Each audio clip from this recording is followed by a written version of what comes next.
And when your arm starts to feel like it's gonna fall off, you just gotta fight through it.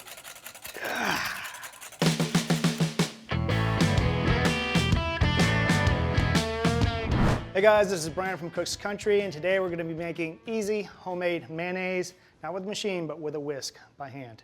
This recipe is inspired by a recent recipe research trip I took to California, where I met with Jan De La Paz and Bobby Punla from Lika. It's a pop-up restaurant, and they made the Filipino dish sisig, of which mayonnaise was a major component. We're gonna start off the recipe with 1 large egg yolk, and this is gonna be one deviation we make from the recipe you'll see online for easy homemade mayonnaise. That recipe is done in a food processor, and it starts with a whole egg. And the reason why we're not using the egg white here is because the food processor is so efficient at making the mayonnaise that that extra bit of water in the form of the egg white really helps to keep it from getting too tight. So we have 1 large egg yolk. To that, we're gonna add 4 teaspoons of white wine vinegar. You can really add any type of vinegar you like here.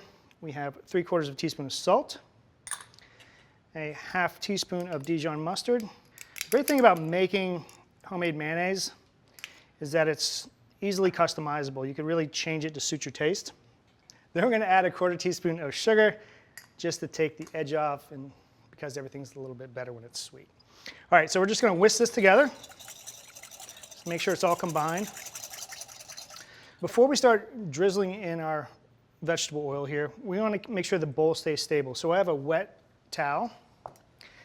I've gone ahead and pre-wet this towel, and I'm just gonna wind it up here like you were gonna pop somebody with it. The old kitchen game, who's gonna get popped with the towel. And we're gonna set the bowl inside the towel so it stays put while we whisk it. All right, so I have 1.5 cups of vegetable oil. And the reason I'm using a squirt bottle is because I could slowly drizzle the oil in. At the beginning of forming an emulsion, that slow drizzle of adding the oil to the egg yolk mixture is super important because you wanna make sure the emulsion sticks. So we'll keep whisking constantly. We'll slowly drizzle in the oil, a couple drops at a time.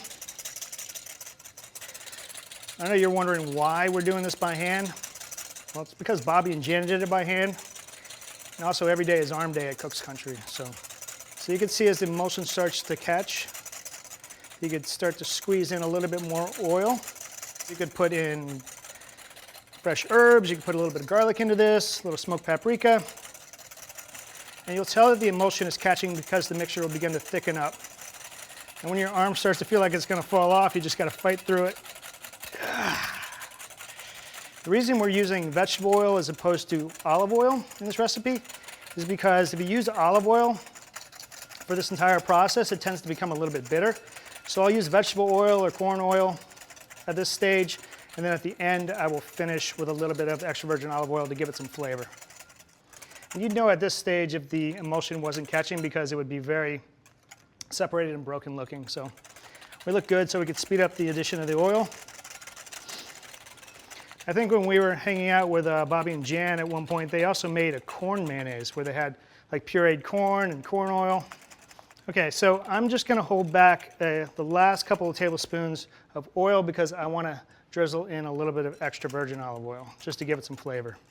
Again, this is a slight deviation from the recipe you'll see online. Okay. It's nice and thick. You can give it a taste. That's good mayonnaise. So there you have it, easy handmade mayonnaise, which is important if you, for some reason, don't have a food processor or you're stuck on a desert island and you need to make a tomato sandwich in a pinch. You can now make mayonnaise by hand. If you have any questions or comments, throw them down below. And for more great recipes like this, go to cookscountry.com.